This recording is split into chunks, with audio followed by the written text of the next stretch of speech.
नमस्कार, G capital में आपका स्वागत है। अभी तक हम लोगों ने पिछली कुल 29 एपिसोडों में FST 001 खंड 1 से खंड 5 तक की इकाई 19.5.7 तक की संपूर्ण जानकारी हासिल की। अब 30वें एपिसोड में इकाई 19.5.8 से आगे का अध्ययन करेंगे। 19.5.8 फल और सब्जियां। 0.2 करोड़ हेक्टेयर भूमि से कम 1.5 करोड़ टन फल और 0.1 करोड़ हेक्टेयर भूमि से 0.9 करोड़ टन सब्जियां वर्ष भर में उत्पन्न करते हैं। हमारा प्रत्येक दिन का प्रति व्यक्ति उपभोग केवल 60 ग्राम फल और 75 ग्राम सब्जियां हैं, जो क्रमशः न्यूनतम प्रस्तावित 85 ग्राम और 200 ग्राम से बहुत कम है। फिर भी अन्न में आत्मनिर्भरता के प्राथमिक दौर के उपरांत शोध कार्य को उद्यान कृषि के क्षेत्र में बढ़ाया गया और पिछले 2 दशक उच्च कोटि की उपजाऊ फसलों तथा बेहतर गुण युक्त उत्पाद के महत्वपूर्ण विकास के साक्षी हैं। हाल ही में भोजन संसाधन के लिए एक तकनीकी संस्थान बनाया गया तथा एक मंत्रालय की स्थापना भी की गई, जो सुदूरगामी यातायात की उत्कृष्ट उपलब्ध तकनीक, पुलिंदे बनाने, फलों, सब्जियों तथा अल्प चर्बी और भारी प्रोटीन युक्त मशरूम के संसाधन और डिब्बाबंदी का कार्य करेंगे। इससे रोजमर्रा के भोजन के इस महत्वपूर्ण अंशों को गृहिणियों को सहज सुलभ कराया जा सकेगा। फल और सब्जियां मौसमी उत्पादन हैं। बहुतायत में उत्पादित किए जाने पर वे बाजार में भरमार कर देते हैं, जिससे दाम कम हो जाते हैं। कभी कभी ये खराब या सूख भी जाते हैं। डिब्बाबंदी और रस निकालना ऐसे तकनीक हैं जिनसे किसान को उचित लाभ मिल सकता है और खरीदार की जरूरतें पूरी हो सकती हैं। 19.5.9 कृषि वानिकी। जंगलों की सफाई के परिणाम स्वरूप, जिससे भूमि को अन्य उपयोग में लाया जा सके या पेड़ों को काटकर लकड़ियों को मकान बनाने के लिए या अन्य उपभोग जैसे बक्से बनाने आदि से धरती पर जंगलों का आवरण तीव्र गति से कम हो गया। वर्तमान समय में प्रस्तावित 33% न्यूनतम भौगोलिक क्षेत्र के स्थान पर वन केवल 22% भौगोलिक क्षेत्र ही घेरते हैं। कुंजवन और ईंधन वृक्ष इतनी तीव्रता से मिट रहे हैं कि आश्चर्य होता है कि क्या कभी शीघ्र ही ऐसा दिन आएगा जब खाने के लिए पर्याप्त भोजन होगा पर पकाने के लिए पर्याप्त ईंधन नहीं होगा। 1960 से 1984 में ईंधन के मूल्य 65% तक चढ़ गए। इस स्थिति ने वैज्ञानिकों को सचेत किया है कि वे ऐसे वृक्ष लगाने की संभावनाओं पर विचार करें जो लकड़ी और अनाज साथ साथ दे सकें। पर सभी वृक्ष और फसलें एक दूसरे की अधिकतम उत्पादन क्षमता पर बुरा प्रभाव डाल सकते हैं। फिर भी वृक्ष हरियाली के अभाव को अंशतः भी पूर्ण करने के लिए उत्पादन का कुछ बलिदान भी अपरिहार्य समझा जा रहा है। गंगावर्ती मैदानों में गेहूं या तोड़िया रबी में तथा तिल या बाजरा फसलें खरीफ में सुबाबुल वृक्षों के बीच के स्थान में उगाई जा सकती हैं। उष्णकटिबंधीय क्षेत्रों में पहले 2 वर्षों में कैसुएरिना फसलों के अनुकूल है। इसके पश्चात छिछली जड़ों वाले चारा कुट्टी तथा लोबिया बेहतर चलते हैं। नम और उपनम क्षेत्रों में बबूल के साथ मकई का उपज मेल और चारे के लिए स्टाइलोसेंथल्स स्टाइलॉस का यूकेलिप्टस के साथ उपज मेल उचित रहता है। किसी न किसी कारण से अप्रयुक्त 6.09 करोड़ हेक्टेयर भूमि पर वृक्ष उगाने की हमें बहुत सुविधा है। गांव के साथ जाती सड़कों के अधिकतर किनारों पर भी ईंधन की लकड़ी के लिए वृक्ष उगाए जा सकते हैं। आपने अभी पढ़ा कि हमारे फसलों में सुधार लाने से बेहतर और स्वस्थ पौधे विकसित हुए हैं जिनकी उपज अच्छी है। यहाँ हम बता देना चाहेंगे कि केवल परिष्कृत बीजों के प्रयोग द्वारा ही अच्छी फसल नहीं मिल जाती। फसल व्यवस्था, उर्वरक प्रयोग तथा कीटाणुनाशकों का प्रयोग भी उतना ही महत्वपूर्ण है। आइए अगले भाग में इन तत्वों का विवेचन करें। 19.6 कृषि तकनीकें। 19.6.1 फसलों की व्यवस्था। चूंकि हम अपने उपजाऊ क्षेत्र को नहीं फैला सकते, अतः बढ़ती हुई खाद्य आवश्यकताओं को पूरा करने की एकमात्र विधि यह है कि उसी भूमि के टुकड़े पर वर्ष में 2 या अधिक फसल उगाई जाए। ऐसे श्रम सघन बहुउपजाऊ व्यवहार से न केवल ग्रामीण क्षेत्रों में अधिक नौकरियां बढ़ेगी, अपितु हमारे खाद्य अपेक्षाएं भी पूरी हो सकेंगी। रिले फसल व्यवस्था में पिछले फसल काटने से पूर्व अगली फसल बो दी जाती है। एक फसल को दी गई अंतिम सिंचाई सुविधा अगली फसल के लिए भी पूर्व सिंचन का काम करती है।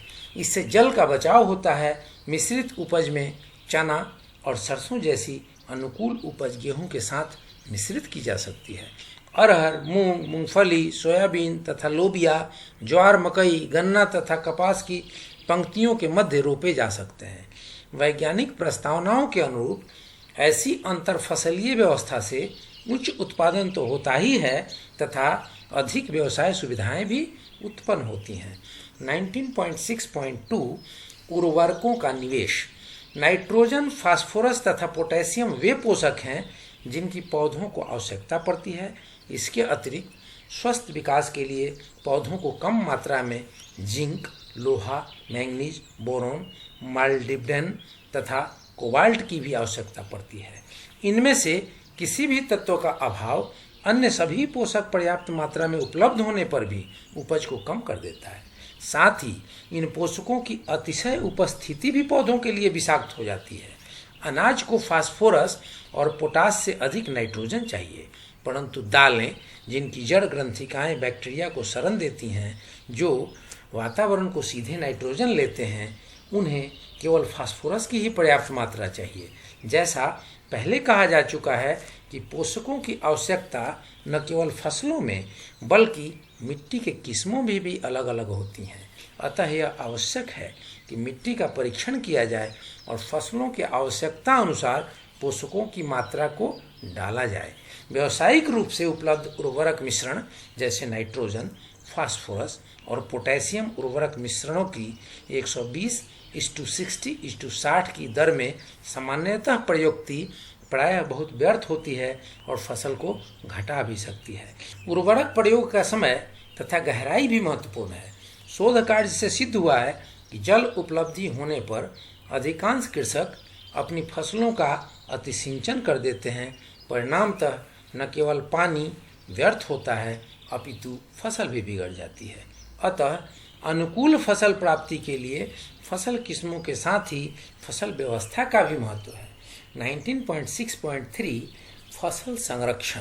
खेतों तथा खलिहानों में अनाज के कीड़ों, रोग, घासपात, चूहों तथा पक्षियों द्वारा विशेष हानि पहुंचती है।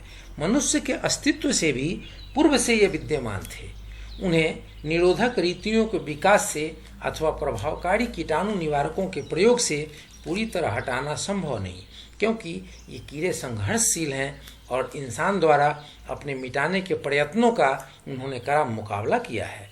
हमारे लिए सबसे अच्छा तरीका है कीड़ों की एकीकृत व्यवस्था का आश्रय लेना, जो कीड़ों के कारण होने वाले नुकसान को बहुत कम कर देते हैं।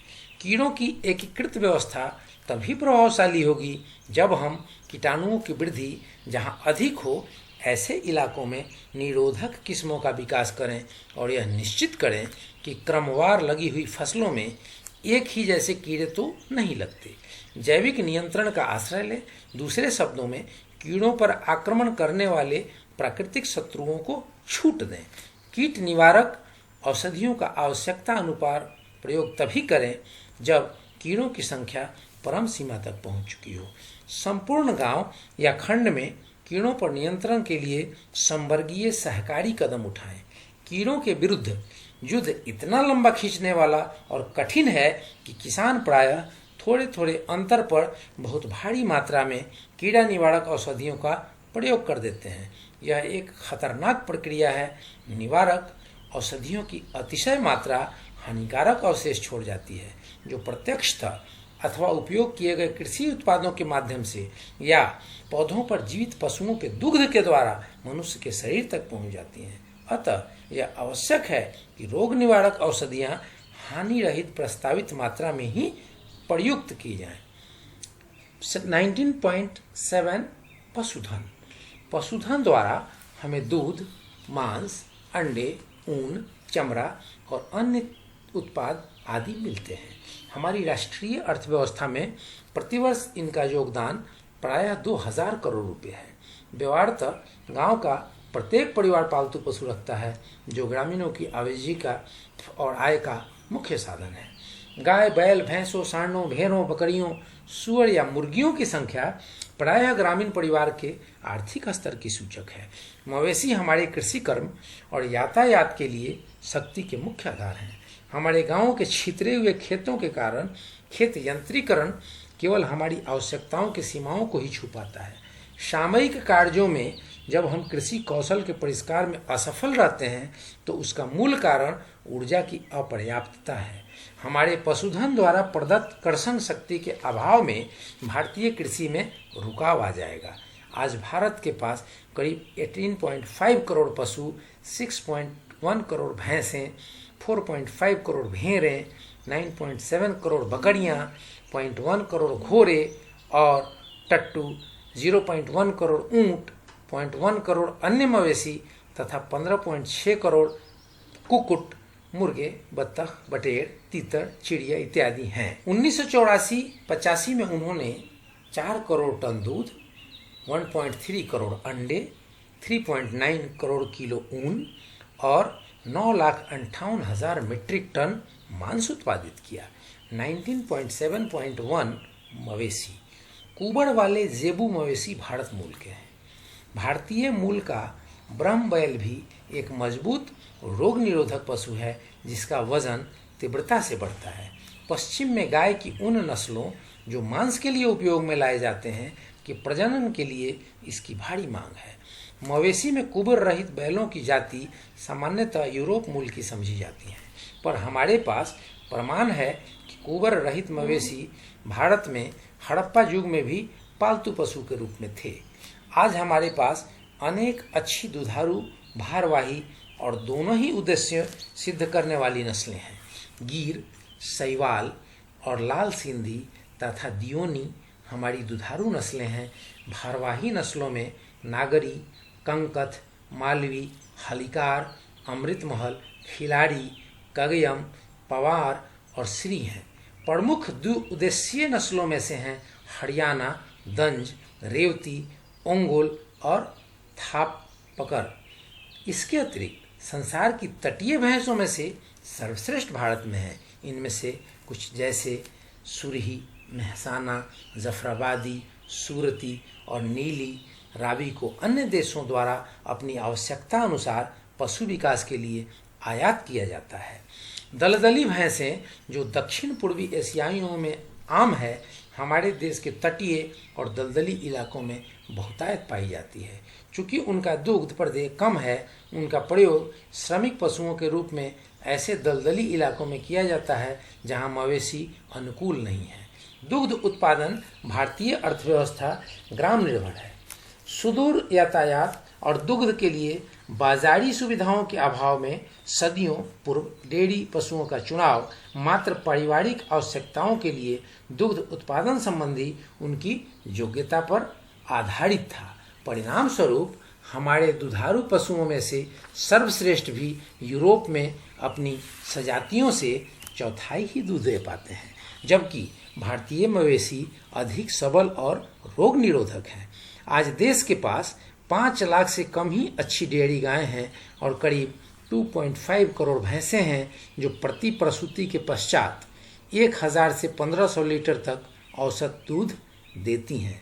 गायों की होल्स्टीन, फ्रैसियन, ब्राउन स्विस तथा लाल रानी जैसे उच्च प्रदेयक जातियां, जो औसतन प्रति दुग्ध श्रवण काल में 5000 से 6000 लीटर तक दूध देती हैं।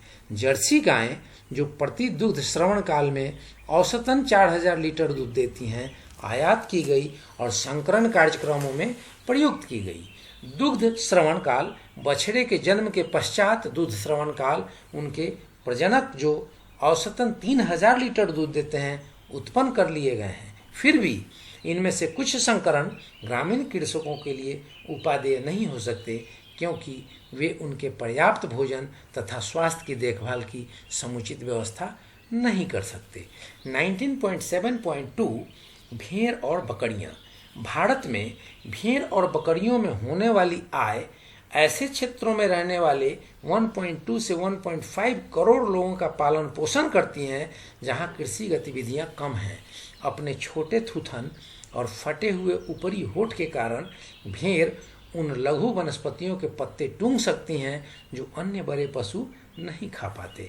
भारत संसार की भेड़ जनसंख्या में विश्व में छठा बृहत्तम स्थान रखता है, परंतु ऑस्ट्रेलिया और न्यूजीलैंड में पाए जाने वाले भेड़ों की विशाल झुंड यहाँ आम नहीं है, क्योंकि हमारे यहाँ विस्तृत घास के मैदान और चारागाहों का अभाव है।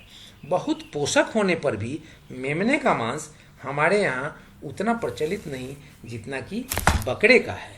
हमारी आम भेड़ जातियाँ हैं कश्मीरी, गद्दी, छोकल, बकरवाल, मागरा, काली, मरवाड़ी, बेलड़ी, दक्षिणी और नीलगिरी। इनकी छोटी ऊन मिलती है जो कालीन बनाने के लिए उचित है। परिधान में प्रयुक्त होने वाले ऊन के उत्पादन के लिए हमारी भेड़ों की नस्ल में सुधार की अपेक्षा थी।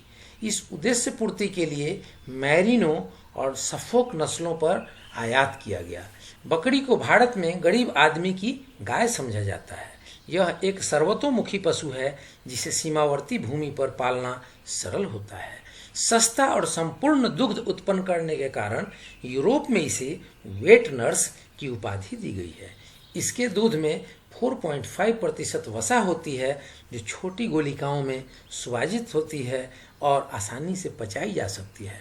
बकरी की दुधारू जातियां जैसे टागेन वर्ग, सानान, अल्पोर और न्यूबियान आदि यहाँ लाई गई हैं जिससे हमारी परिस्थितियों के अनुकूलन बेहतर नस्ल तैयार हो सके। हमारे देश में बकरी के मांस और चमड़े की बहुत मांग है। पश्मीना और छेमू नस्लों द्वारा कोमल और गर्म रेशे उत्पन्न किए जाते हैं जो दुशाला या ऐसे ही अन्य प्रधान बनाने में प्रयुक्त होते हैं। अंगोरा नस्ल के वस्त्र कीमती रेशों से बनाए जाते हैं जिन्हें मोहियर कहा जाता है। बकरियों की अन्य जातियां हैं जमुनपरी, बीटल, बारबरी, काली बंगाली, दक्षिणी और मलाबरी। बकरियों की एक विशेषता यह भी है कि वे सफाई के विषय में तुनक मिजाज हैं। उन्हें स्वच्छ और ताज़ा भोजन चाहिए जिससे उनके स्थान पर खिलाते रहने पर बार बार बदलना आवश्यक है। बकरियों और भेड़ों की परस्पर कोई तुलना नहीं, क्योंकि उनकी भोजन संबंधी आदतें और आवश्यकताएं पृथक पृथक हैं। यह भ्रम है कि बकरियां वनस्पति को निरावृत करती हैं तथा वातावरण की विकृति में सहयोग देती हैं। असली दोषी तो मनुष्य है जो बकरियों को स्वयं चरने के लिए खुला छोड़ देता है और उन्हें जीवित रहने के लिए न्यूनतम भोजन भी प्रदान नहीं करता। 19.7.3 सूअर। भूमि पर सूअर प्रकृति का प्रोटीन उद्योग है। इसमें अपने भोजन के अधिकांश भाग को उच्च कोटि के प्रोटीन में बदलने की क्षमता है। पशुओं, भेड़ों और बकरियों से अलग सूअर के पेट में एक ही कोष्ठ होता है। यह तिनके इत्यादि जैसी बेकार वस्तुएं न खा सकता है और न पचा सकता है, पर यह अन्यतम सेलुलोसी सामग्री यहाँ तक कि काई भी खा सकता है। भैंस की तरह सूअर की चमड़ी पर भी बहुत कम रोम छिद्र होते हैं, अतः विशेषतः गर्मी में और वैसे भी इसे शरीर को ठंडा रखने के लिए पानी की आवश्यकता होती है। भारत में सूअर उन लोगों के द्वारा पाले जाते हैं जो आर्थिक रूप से इतने पिछड़े होते हैं कि शायद ही इस जानवर पर कोई ध्यान दे पाते हों। इसलिए सूअर कीचड़ में लौटते हैं, सभी तरह की गंदगी खाते हैं और कई परजीवों को शरण देते हैं। परिणाम स्वरूप सूअर को गंदा और घृणित समझा जाता है, जबकि वास्तव में यह स्वस्थ, उत्पादक और शीघ्र बढ़ने वाला पशु है। हमारे जैसे देश में जहाँ प्रोटीन कुपोषण ही प्रचलित है, सूअर पालन समाज के कमजोर वर्गों के लिए एक वरदान होगा। इसलिए देसी सूअरों का उत्पादन सुधारने के लिए सफ़ेद यॉर्कशायर, लैंडरेस, टैमवर्थ तथा वर्कशायर जैसी जातियां यहाँ लाई गई हैं। पशुओं की स्वास्थ्य की देखभाल हमारे देश की जलवायु अर्थात उष्णकटिबंधी और उप उष्णकटिबंधी विभिन्न रोगों की संचालक है। ये रोग हैं पशु प्लेग, पाँव और मुंह का रोग, जलांतक, तपेदिक, स्वास्थ्य प्रबंध और ठीक दवाई दोनों ही पशुओं को अच्छी और उत्पादक स्थिति में रखने के लिए महत्वपूर्ण है। आज हम अपने देश में मवेशियों के स्वास्थ्य की देखभाल के लिए आवश्यक अधिकांश औषधियों और उच्च कोटि के इंजेक्शनों का निर्माण करते हैं। 19.8 मुर्गी पालन। पिछले 2 दशकों के दौरान हमारे मुर्गी पालन उद्योग ने असाधारण विकास दर्शाया है। आज हमारी मुर्गी पालन उद्योग के उत्पादनों का मूल्य 900 करोड़ रुपए के करीब है। हमने 1984-85 में 1347.5 करोड़ अंडे और प्रायः 5.1 करोड़ ब्रॉयलर का उत्पादन किया। पिछले दशक के दौरान उत्पादन का विकास 400% हो गया, जो किसी भी कृषि या उद्योग की शाखा की तुलना में अतुलनीय था। हमारे कुछ उत्तम वजनदार ब्रॉयलर हैं B77, JVL 80 और IBB 83, ILI 80 तथा ILI 82। मुर्गी पालन उद्योग पोषण के अंतर्गत हुए काफ़ी शोध कार्य के कारण हम अच्छे वजनी 1 किलो ब्रॉयलर या 1 दर्जन अंडों के उत्पादन के लिए दिए गए भोजन को अब 6 किलो की अपेक्षा 2.2 किलो के करीब उतारने में सफल हो गए हैं। आज हम मुर्गी पालन के लिए अपेक्षित सभी औषधियों के उत्पादन में भी आत्मनिर्भर हो गए हैं। इनमें से अधिकांश औषधियाँ प्रभाव और शक्ति में उच्चतम स्तर की है। संसार के प्रायः सभी मुर्गों का मूल भारत के जंगली लाल मुर्गे से है। हमारी प्रसिद्ध एजेल नस्ल के अतिरिक्त हमारे पास कड़कनाथ, छोटी टांगों वाले निकोबारी और बड़ी संख्या में विभिन्न हिष्ट-पुष्ट नस्लें हैं, जिन्होंने हमारे देश के विविध पारिस्थितिक क्षेत्रों के लिए स्वयं को अनुकूल बना लिया है। फिर भी मुर्गी पालन उद्योग के उज्जवल विकास के लिए इन जातियों में संरक्षण और सुधार की अपेक्षा है। बत्तखों को मुर्गों से अधिक जल चाहिए, पर यह अनुमान लगाना त्रुटिपूर्ण है कि वे तैरने के लिए पानी चाहती हैं। मुर्गों के विपरीत वे जल में उत्पन्न जीवों को खाकर भी जीवित रह सकती हैं और इसलिए दलदली क्षेत्रों में अधिक पाई जाती हैं। वे हमारे कुल मुर्गी पालन उद्योग के 10% को निर्मित करती हैं, इसलिए उन्हें जितनी देखभाल अब मिल रही है उससे अधिक मिलनी चाहिए। 19.9 मछली पालन उद्योग। समुद्री या ताजे पानी की मछली पशुजन्य प्रोटीन के उत्कृष्ट साधन है। वे तीव्रता से बढ़ती हैं। वे प्लवक, अपतृण तथा अन्य जल में उत्पन्न जीवों को खाकर बढ़ती हैं और उन्हें उच्च जैविक मूल्य के भोजन में परिवर्तित कर देती हैं। 1984 में हमने प्रायः 0.3 करोड़ टन मछली का उत्पादन किया और इस प्रकार संसार की मछली उत्पादक देशों में 8वां स्थान प्राप्त किया। हमारा उत्पादन अब भी बहुमुखी रूप में 1.2 करोड़ टन तक बढ़ सकती है, क्योंकि हमारे पास लंबी तटरेखा है और उससे जुड़ा हुआ पानी का मछली पकड़ने के लिए विशाल क्षेत्र है। हमारा आंतरिक स्वच्छ जलीय विस्तार 0.16 करोड़ हेक्टेयर है और प्रायः 0.2 करोड़ हेक्टेयर स्थान खारा जल तथा नदीमुख घेर लेते हैं। 19.9.1 सामुद्रिक मत्स्यिकी। विशिष्ट आर्थिक क्षेत्र से हमारा वर्तमान बचाव करीब 0.12 करोड़ टन है, पर भारतीय तट के चारों ओर विशेषकर उत्तर पूर्व और दक्षिण पश्चिम क्षेत्रों में बचाव को बढ़ाने की अच्छी आशा है। आधुनिक मछली पालन उद्योग में अब सुदूर संवेदन और उपग्रह प्रतिरूपों जैसे परिष्कृत तकनीकों का प्रयोग किया जा रहा है। सीपी, मोती, सुक्ति, झींगी, समुद्री झींगा, समुद्री शैवाल आदि के संवर्धन के लिए सुधरी हुई तकनीकें आविष्कृत की गई हैं। मशीनीकृत बड़ी नाव और पोत, जिसमें शीत ग्रहण और डिब्बाबंदी दोनों सुविधाएं उपलब्ध हैं, का आजकल उपयोग हो रहा है। 19.9.2 अंतःस्थलीय मत्स्यिकी। अंतःस्थलीय मछली पालन प्रगृहित या संवर्धित, इन 2 श्रेणियों में रखा गया है। प्रगृहित मछली पालन नदी और जलाशय के बचाव की ओर संकेत करता है। दूसरी ओर संवर्धित मछली पालन में मछलियों को पहले तालाब, पोखर और दलदल जैसे क्षेत्रों में विकसित किया जाता है और उचित आकार की होने पर उन्हें पकड़ लिया जाता है। हमारे देश में तालाब संवर्धन पारंपरिक है तथा प्रतिवर्ष प्रायः 600 किलो प्रति हेक्टेयर उत्पादन देती है।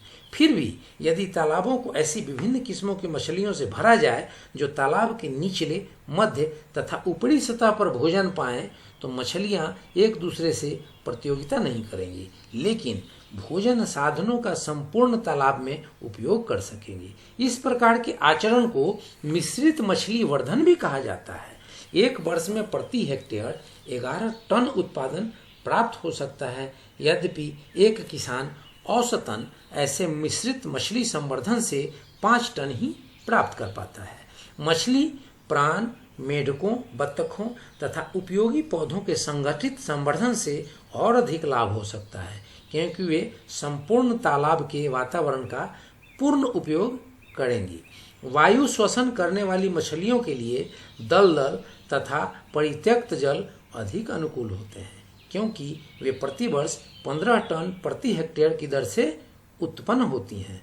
उनका उपयोग हमारे मत्स्य उत्पादन को अनुपूरित कर सकता है। अब इस चैप्टर का सारांश है कि हमारा देश कृषि निर्भर है और कृषि उत्पाद हमारी अर्थव्यवस्था में एक प्रमुख हिस्सेदार है।